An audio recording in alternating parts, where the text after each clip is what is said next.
Not since the last time it was started, it's not been turned. 5 days ago, listen to that. Somebody buy this car. Somebody will. Somebody will indeed. And we're going to sell it. Okay. And here is a rather special moment for me. The car that Boaty picked up and has been raving on about ever since he's picked it up. He called it Fanny, which is an unusual name to give a car. But it is fantastic. I drove it last week and I really enjoyed it. But today, I'm driving it from Chesterfield all the way back to Milnrow. It's going to be great.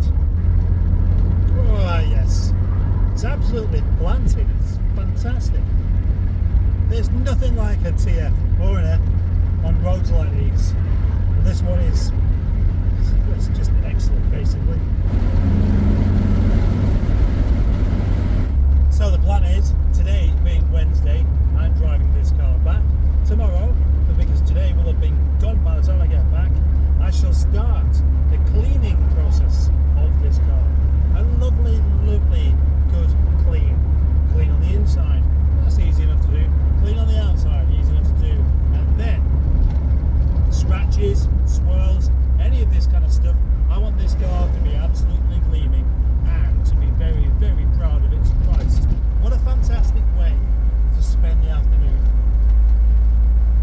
With 50 miles across the Peak District in this fantastically sunny day with your roof off and your head burning. Yes, it's a bit too bright, just a bit.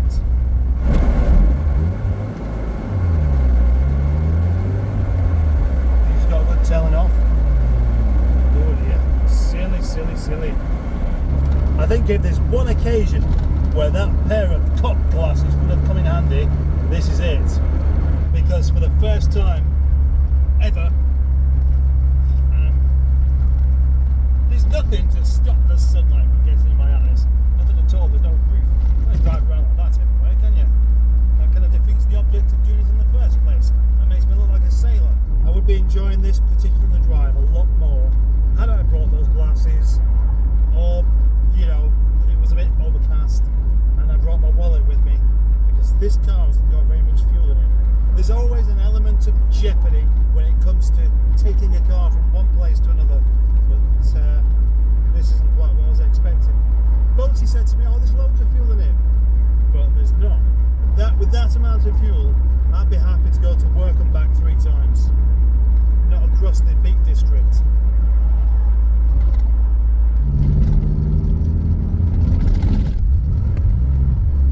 Such a pity I wasn't filming coming the other way then, because on the back of the trailer was a red 420 GSI turbo, and it looked really, really immaculate.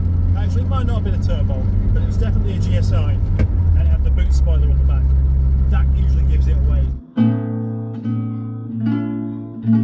5.1 miles, there's a road closure. Check conditions before you go.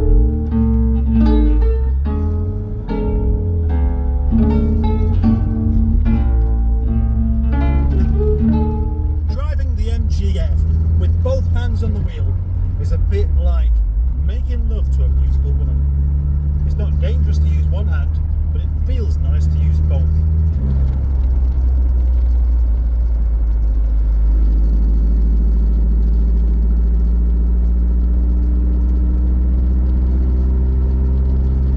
Continue for 2 miles.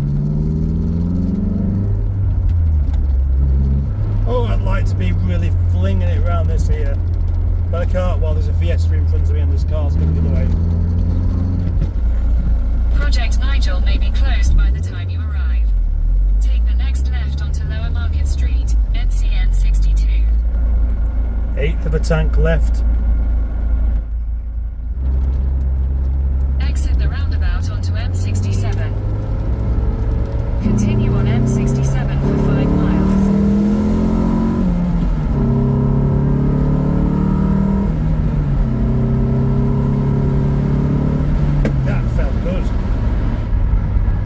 Favourite bit of the trip so far.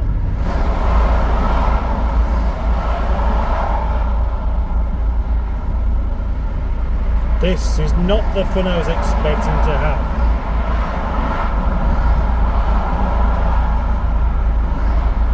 something's smoking really badly. I think that's old. Say old, it's not that old. But... Yes! Hello!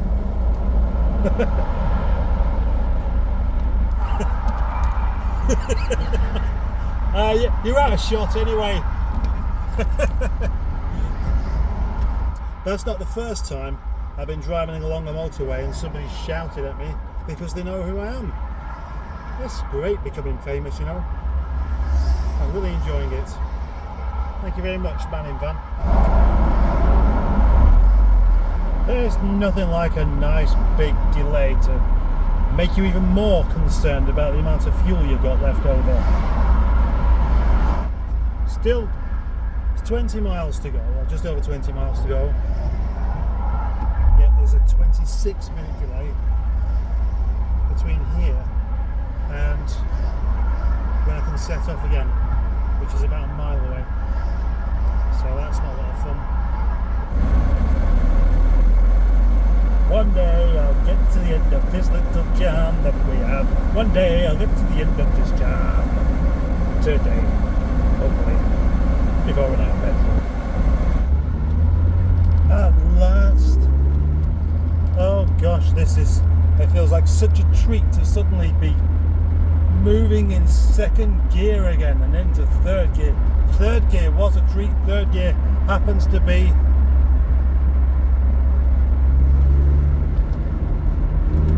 and another limit, but 60 at least rather than 10.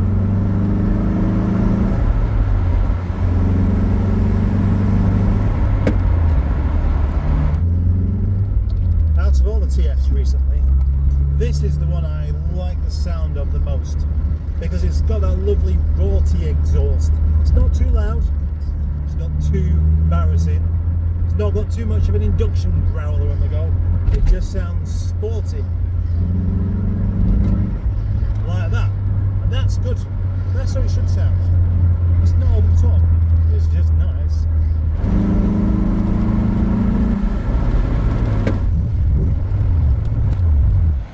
Welcome to PNHQ, Fanny. For a short while you'll have a lovely time here. Being cleaned up.